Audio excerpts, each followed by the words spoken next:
మన పూర్వీకుల మేధస్సు ఎంత గొప్పదో వాళ్ళు కట్టిన ఈ టెంపుల్స్ చూస్తే తెలుస్తుంది. Number 1 Kedarnath temple. ఉత్తరాఖండ్ లో ఉన్న ఈ ఆలయం దాదాపు 400 సంవత్సరాల పాటు పూర్తిగా మంచుతో కప్పబడి ఉంది. అండ్ ఇక్కడ 2013లో భారీ వరదలు రావడంతో కొండ చర్యలు విరిగిపడ్డాయి. కానీ టెంపుల్ కి మాత్రం ఒక చిన్న డ్యామేజ్ కూడా కాలేదు. నెంబర్ 2 శ్రీ పద్మనాభ స్వామి టెంపుల్. ఇది కేరళలోని తిరువనంతపురంలో ఉంది. నేటికి సూర్యుని ఖచ్చితమైన దిశను కొలవడం కష్టం, కానీ ఇక్కడ సూర్యుని దిశను బట్టి టైం ని తెలుసుకోవచ్చు.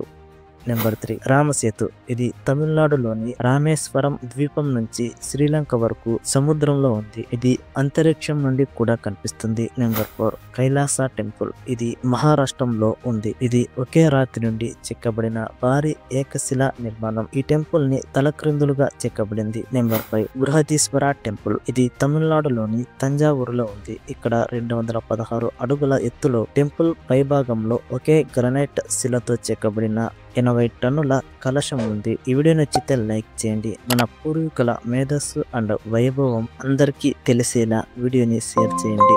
పార్ట్ 2 కోసం ఛానల్ని సబ్స్క్రైబ్ చేసుకోండి.